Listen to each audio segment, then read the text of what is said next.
La signora Antonietta Dolgan, cittadina di Albignasego, parla della nuova iniziativa che partirà ad Albignasego sul controllo del vicinato. Gli abitanti del quartiere si controllano a vicenda per scongiurare furti e truffe. Il progetto partirà per ora in via Arno e in via Tagliamento, nel quartiere di San Lorenzo.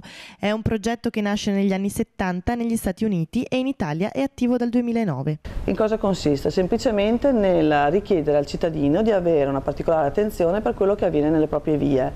Quindi un livello di guardia più alto nel veder passare delle macchine particolari che viaggiano a una velocità magari più lenta con personaggi all'interno che osservano cancelli e quant'altro, personaggi anche che viaggiano a piedi, raccogliere più dati possibili, più indizi e riportare queste notizie ai carabinieri o alle forze dell'ordine, polizia municipale. Dopodiché, per quanto riguarda il cittadino, l'opera non finisce qui perché dobbiamo si deve attivare una serie di telefonate a catena in modo che tutti gli abitanti della via che aderiscono a questo progetto vengano messi al corrente di quello che si è visto, di quello che si è riportato alle forze dell'ordine.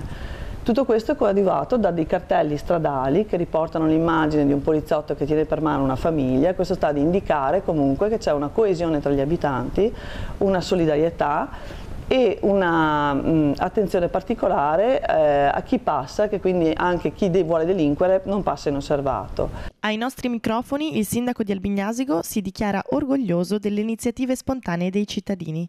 Controllo del vicinato significa evitare che ci sia indifferenza da parte delle persone, ma che invece ci sia attenzione e soprattutto che ci sia collaborazione con le forze dell'ordine. Questo è indispensabile soprattutto per evitare quei furti di microcriminalità che succedono spesso nelle ore pomeridiane e magari poi il giorno successivo capita che qualche cittadino dice di aver visto delle persone che camminavano con fare sospetto. Memorizzare queste figure, comunicarle al referente della via che a sua volta le comunica ai carabinieri o alle forze di polizia locale. In questo modo sicuramente diminuiremo i nostri problemi e sicuramente miglioreremo i rapporti tra le persone e le famiglie, che scopriamo molto spesso che non si conoscono neanche quando abitano nello stesso pianerottolo del condominio. Io devo particolarmente ringraziare il sindaco Massimiliano Barisone che ci ha sostenuto in questa iniziativa